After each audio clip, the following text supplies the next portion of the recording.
Bismillahirrahmanirrahim. Dear members, Assalamu alaikum. This is me, Shazeb Khan, and you all know that I have secured 80 marks in the previous LAGET exam. And after that, I have planned to prepare the law graduates for the upcoming LAGET exam, which will be conducted on 3rd of August 2025.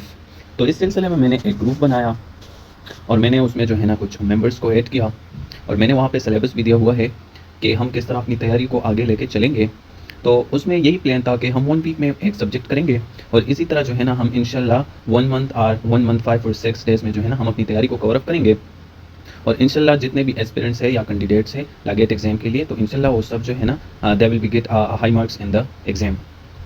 तो आज से हम बाकायदा तौर पर अपने lectures का आगाज़ कर रहे हैं और इस वीक में जो है ना हम constitution of Pakistan and constitutional history of Pakistan को कवर अप करेंगे। मैंने नोट्स प्रोवाइड की है ग्रुप में, बट अभी जो है ना लेक्चर का सिलसिला स्टार्ट हो चुका है। तो मैं जो है ना कोशिश करूँगा कि इस 2 और 3 डेज़ में जो है ना मुकम्मल तौर पर लेक्चर्स ख़त्म कर सकूँ कॉन्स्टिट्यूशनल और कॉन्स्टिट्यूशनल हिस्ट्री ऑफ पाकिस्तान का, ताकि जो है ना नेक्स्ट वीक में जो है ना हम अनदर सब्जेक्ट को स्टार्ट करें। चले आगे बढ़ते हैं, लेक्चर का आगाज़ करते हैं। तो आज के इस लेक्चर में हम जो है ना पढ़ेंगे कॉन्स्टिट्यूशन ऑफ पाकिस्तान। तो सबसे पहले हम पढ़ते हैं introduction to constitution of Pakistan, यानी कॉन्स्टिट्यूशन ऑफ पाकिस्तान की इंट्रोडक्शन क्या है। So the constitution of Pakistan 1973 is the supreme law of Pakistan and you all know better this कि कॉन्स्टिट्यूशन ऑफ पाकिस्तान रियासत पाकिस्तान का एक सुप्रीम लॉ है। जितने भी लॉज बनते हैं तो कॉन्स्टिट्यूशन ऑफ पाकिस्तान को फॉलो करते हैं। कोई भी लॉ इस तरह पाकिस्तान में नहीं बनेगा जो कि कॉन्स्टिट्यूशन ऑफ पाकिस्तान के साथ कंट्रोडिक्शन में हो। अच्छा, the second point is provides a federal parliamentary system, यानी constitution of Pakistan provide us a federal parliamentary system, यानी रियासत पाकिस्तान में जो है ना कोई प्रेसिडेंशियल फॉर्म ऑफ गवर्नमेंट नहीं होगा। यहाँ पर जो है ना फेडरल पार्लियामेंट्री सिस्टम होगा, यानी लोग जो है ना अपने चूजन रिप्रेजेंटेटिव को पार्लियामेंट भेजेंगे ऊँट के जरिए और इसी तरह जो है ना वो लोग जो है ना हमें पार्लियामेंट में रिप्रेजेंट करेंगे। और इसी तरह जो थर्ड पॉइंट है वो ये है कि constitution of Pakistan ensures fundamental rights, separation of powers and rule of law, यानी रियासत पाकिस्तान में जो है ना वो फंडामेंटल राइट्स की फुलफिलमेंट होगी, सेपरेशन ऑफ पावर्स होंगे और इसी तरह कानून की हुक्मरानी होगी। अच्छा, अब चलते हैं कुछ इंपॉर्टेंट पॉइंट्स है कॉन्स्टिट्यूशन ऑफ पाकिस्तान के बारे में और आपको जो है ना ये ज़रूर जो है ना वो इसको गौर से देखने चाहिए, क्योंकि इन पॉइंट से ज़रूर एक ना एक जो है ना MCQs आ ही जाता है। तो द फर्स्ट वन इज़ के total articles constitution of Pakistan में कितने हैं, तो 280 आर्टिकल्स है हमारे पास कॉन्स्टिट्यूशन ऑफ पाकिस्तान में। ठीक है, अब जो हमारे पास सेकंड पॉइंट है वो ये है कि टोटल चैप्टर 25 है और इसी तरह टोटल पार्ट्स 12 है, स्केड्यूल 7 है और इसका जो लैंग्वेज है वो इंग्लिश है। और जो है ना preamble of constitution of Pakistan जो है ना वो ऑब्जेक्टिव रेजोल्यूशन है जो कि 23 मार्च 1949 को पास हुआ था, जो कि अब जो है ना ये एक सब्सटेंटिव पार्ट भी कॉन्स्टिट्यूशन का बना हुआ है, जो कि ज़ियाउल हक ने 1885 में इसको बाकायदा तौर पर जो है ना वो कॉन्स्टिट्यूशन का एज अ 2A आर्टिकल जो है ना कॉन्स्टिट्यूशन का जो प्रीएम्बल है वो ऐड किया है। चलो अब चलते हैं नेक्स्ट स्लाइड की तरफ। वो है इसमें ये बहुत ज़रूरी चीज़ है, जो कि हर इलाका जो है ना एक एनेक्टमेंट डेट होता है, एक एनफोर्समेंट डेट होता है और जो है ना हर दफ़ा लागेट में जो है ना एक या दो MCQs इससे ही आ जाते हैं। तो you have to keep this in mind. Constitution of Pakistan का जो एनेक्टमेंट डेट है वो है 12 अप्रैल 1973, जबकि इसका प्रोक्लेमेशन डेट जो है ना वो 10 अप्रैल 1973 है और एनफोर्समेंट डेट 14 अगस्त 1973 है। अच्छा, अब जो है ना हम चलते हैं नेक्स्ट स्लाइड की तरफ। ये बहुत ज़रूरी चीज़ है, इससे हम कॉन्स्टिट्यूशन ऑफ पाकिस्तान में एक MCQs आ ही जाता है कि कॉन्स्टिट्यूशन ऑफ पाकिस्तान में स्केड्यूल कितने हैं, तो एक्चुअली 7 है लेकिन 2 ओमिटेड है, तो 5 स्केड्यूल अब रह चुके हैं। तो अगर आपको वो MCQs में आए और उसमें एक ऑप्शन हो वो 5 हो तो आपने 5 को टिकअप करना है, लेकिन अगर 5 और 7 दोनों हो तो फिर आपने 7 स्केड्यूल को टिक मार्क करना है। ओके, अच्छा, ये 5 स्केड्यूल किस चीज़ के बारे में है, इनसे ज़रूर क्वेश्चन आता है। तो द फर्स्ट स्केड्यूल जो है ना वो है उन लॉज के बारे में जो कि आर्टिकल 8 में मेंशन है कि इन लॉज को वो एग्जेम्पशन हासिल है, यानी लॉज प्रिजर्व्ड। अच्छा, सेकंड स्केड्यूल जो है ना वो इलेक्शन कमीशन टर्म्स के बारे में है। And the third schedule is related to oaths, and the fourth schedule is related to federal legislative list, and the fifth one is regarding the salaries of judges, and the other 2 are omitted from the Constitution of Pakistan, so there is no need to read out these 2 schedule. अच्छा, अब चलते हैं next slide की तरफ। ये अब हम पहुंच गए हैं आर्टिकल 1 की तरफ। तो आर्टिकल 1 क्या है, the Republic and it's territories. तो इस कॉन्स्टिट्यूशन के इस डायरेक्ट वर्ड से हमें ये पता चलता है कि ये कॉन्स्टिट्यूशन का जो आर्टिकल 1 है ये हमें किस चीज़ के बारे में बताता है। तो ये जो है ना 3 बातें करता है। आपने ज़रूर जो है ना आफ्टर दिस लेक्चर बुक को अपने सामने रखना है और हर आर्टिकल को वर्ड बाय वर्ड पढ़ना है। मैं कोशिश करूँगा कि मैं भी जो है ना वो हर आर्टिकल को वर्ड बाय वर्ड ज़रूर पढ़ूँ। पढ़वाऊँ आपको, लेकिन अगर मैं जो है ना वो मैं तो हर चीज़ को डिटेल में नहीं बता सकता, क्योंकि अगर हम हर चीज़ को डिटेल में बताएंगे तो हम एक सब्जेक्ट भी कवर अप नहीं करेंगे। तो मैं जो है ना आपको चीज़ें समझाऊंगा और आप खुद जो है ना हर आर्टिकल को पढ़ेंगे, उसमें जो कीवर्ड्स है उसको हाईलाइट करेंगे। मैं जो है ना जस्ट और बेसिक अंडरस्टैंडिंग प्रोवाइड करूंगा, और जो है ना मैं 20% वर्क करूंगा और आप जो है ना वो 80% करेंगे। तो इंशाल्लाह इसी तरह आपकी बहुत अच्छी तैयारी हो जाएगी। तो अच्छा, फर्स्ट आर्टिकल हमें 3 बातें बताता है कि इस मुल्क में कौन सा गवर्नमेंट होगा। This Pakistan shall be a federal Republic. तो यहाँ पे जो कीवर्ड है वो शेल है, वो आपको इसकी जगह में भी दे सकता है, शेल नॉट भी दे सकता है। तो this one is a keyword कि आपने इसी तरह इन चीज़ों को जो है ना अंडरलाइन करना है कि Pakistan shall be a federal Republic, यानी यहाँ पे कौन सी गवर्नमेंट होगी, फेडरल रिपब्लिक, यानी ये एक फेडरेशन होगा। यहाँ पर प्रेसिडेंशियल फॉर्म ऑफ गवर्नमेंट नहीं होगी, और यहाँ पर जो है ना वो चूजन रिप्रेजेंटेटिव पाकिस्तान को रन अप करेंगे। And to be known as Islamic republic of Pakistan, यानी इस्लाम का नेम क्या, पाकिस्तान का नेम क्या होगा, इस्लामिक रिपब्लिक ऑफ पाकिस्तान। तो इस आर्टिकल का क्लास 1 हमें जो है ना वो इसमें 3 कीवर्ड्स है, shall, federal republic and Islamic republic of Pakistan. और इसका जो मतलब है वो यही है कि पाकिस्तान जो है ना एक फेडरेशन होगी और इसका नाम इस्लामिक रिपब्लिक ऑफ पाकिस्तान होगा। अच्छा, और इसका जो वो सेकंड क्लास है वो हमें जो है ना वो बताता है टेरेटरीज के बारे में, कि पाकिस्तान में जो है ना टेरेटरीज कितने होंगे या पाकिस्तान की कितने टेरेटरी है। तो इसमें हमारे पास 4 प्रोविंसेस आ जाते हैं, वो है KPK, और इसके साथ पंजाब, और साथ में जो है ना सिंध, और इसके साथ आ जाता है हमारे पास बलोचिस्तान, ठीक है।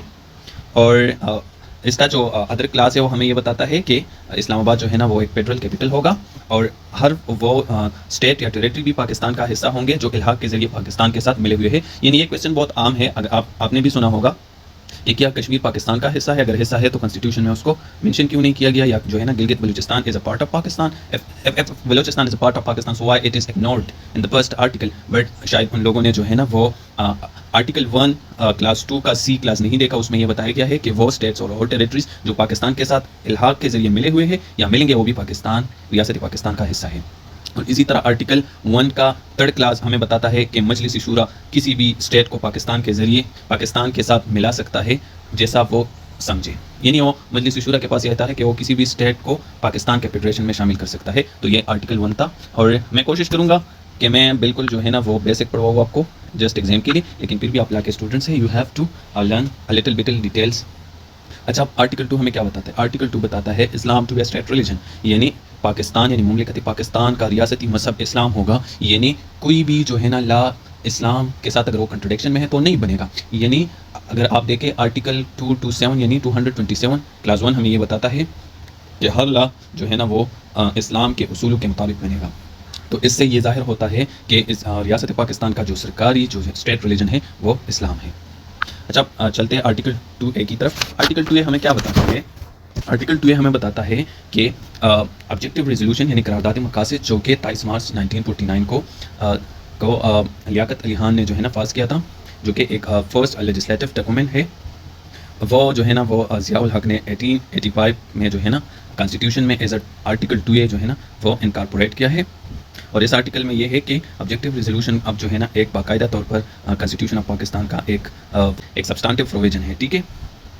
अच्छा, अब चलते हैं आर्टिकल 3 की तरफ। आर्टिकल 3 में हमें क्या बताता है, एलिमिनेशन ऑफ एक्सप्लॉयटेशन, यानी पाकिस्तान में जो है ना यानी रियासत पाकिस्तान हर किस्म का इस्तेहसाल का खात्मा करेंगे, चाहे वो यहाँ पर जो है ना किसी को रंग, नस्ल या रैंक के बुनियाद पर जो है ना प्रायोरिटी नहीं दी जाएगी, और जो है ना वो जो फंडामेंटल राइट्स है उसको जो है ना एक बिल्कुल इक्वली तकसीम किए जाएंगे, और हर बंदे से उतना काम लिया जाएगा जितना कि वो एबल हो, और हर बंदे को उसका उतना मुआवजा दिया जाएगा जितना उन्होंने वर्क किया है। तो इसका डायरेक्ट रीडिंग करते हैं और इसका जो कीवर्ड्स है वो निकालते हैं।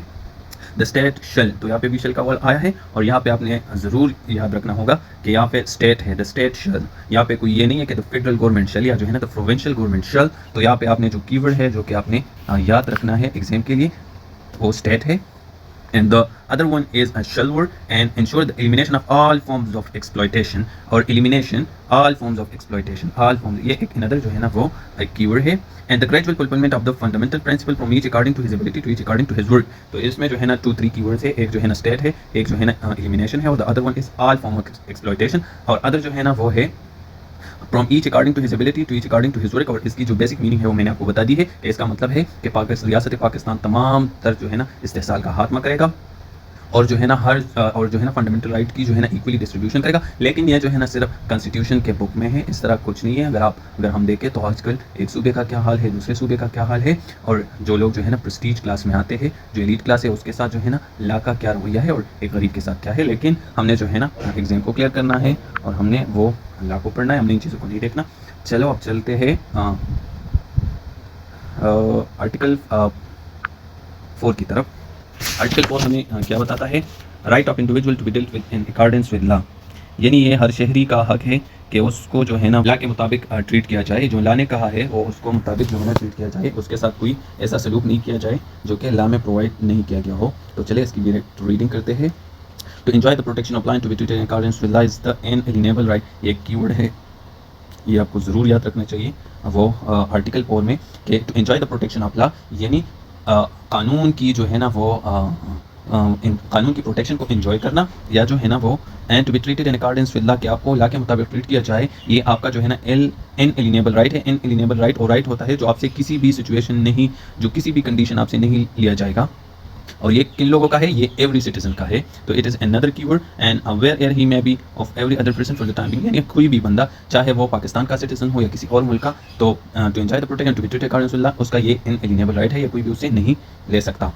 अच्छा, क्लास ए क्या कहता है? No action detrimental to life, liberty, body, reputation और property of any person shall be taken except in accordance with law. ये 5 चीज़ें हैं जो कि आपको याद रखनी चाहिए कि कोई भी एक्शन यानी कोई भी अमल इस तरह नहीं लिया जाएगा जो कि किसी बंदे के लाइफ, लिबर्टी या रेपुटेशन, प्रॉपर्टी के लिए जो है ना नुकसानदेह हो। और जो सेकंड क्लास है उसमें क्या बताया गया है? No person shall be prevented from or be hindered. अभी तो ये अच्छा मैं बताता हूँ यहाँ से। No person shall be prevented from or be hindered and doing that which is not prohibited by law, यानी किसी भी बंदे को वहाँ से नहीं रोका जाएगा जहाँ से लॉ उसको मना नहीं करता। And the other classes, no person shall be compelled to do that which the law does not require him to do, और किसी भी बंदे को उस काम के लिए जो है ना कंपेल नहीं किया जाएगा जो लॉ उसे नहीं कहता कि आप इस काम को करो। तो इसका जो है ना बहुत सिंपल मीनिंग है कि ये हर इंडिविजुअल, हर पाकिस्तानी सिटीजन का राइट है कि वो जो है ना लॉ की प्रोटेक्शन को एंजॉय करे और वो लॉ के मुताबिक उसको जो है ना ट्रीट किया जाए।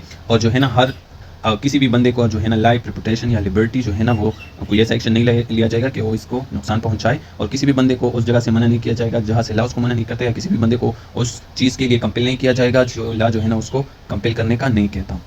अच्छा, अब चलते हैं नेक्स्ट स्लाइड्स की तरफ या नेक्स्ट आर्टिकल की तरफ। वो है आर्टिकल 5। आर्टिकल 5 किस चीज़ के बारे में है? Loyalty to state and obedience to constitution and law, यानी स्टेट के साथ वफादारी और कॉन्स्टिट्यूशन एंड लॉ के इताअत करना, यानी loyalty to the state is the basic duty of every citizen. ये जो है ना वो एक कीवर्ड है, लॉयल्टी टू द स्टेट। यहाँ पे आपको ऑप्शन दिया गया होगा कि लॉयल्टी टू द स्टेट और फेडरेशन, तो आपने ये चीज़ ज़रूर ध्यान में रखनी है कि लॉयल्टी टू द स्टेट, और ये कौन सी ड्यूटी है? बेसिक, बुनियादी ड्यूटी है। और यहाँ पे ईच सिटीजन या कोई और ऑप्शन दिया होगा तो आपने एवरी सिटीजन पे क्लिक अप करना है। और दूसरा जो क्लास है इसका ये बताता है obedience to the constitution and law is the inviolable obligation. ये एक कीवर्ड है कि कॉन्स्टिट्यूशन का इताअत करना, उसकी ओबीडियंस करना, ये हर शहरी का एक नाकाबिल तलाफी जिम्मेदारी है। ये हर हाल में जो है ना वो इसकी जिम्मेदारी है कि ये कॉन्स्टिट्यूशन क्या ओबीडियंस करेंगे।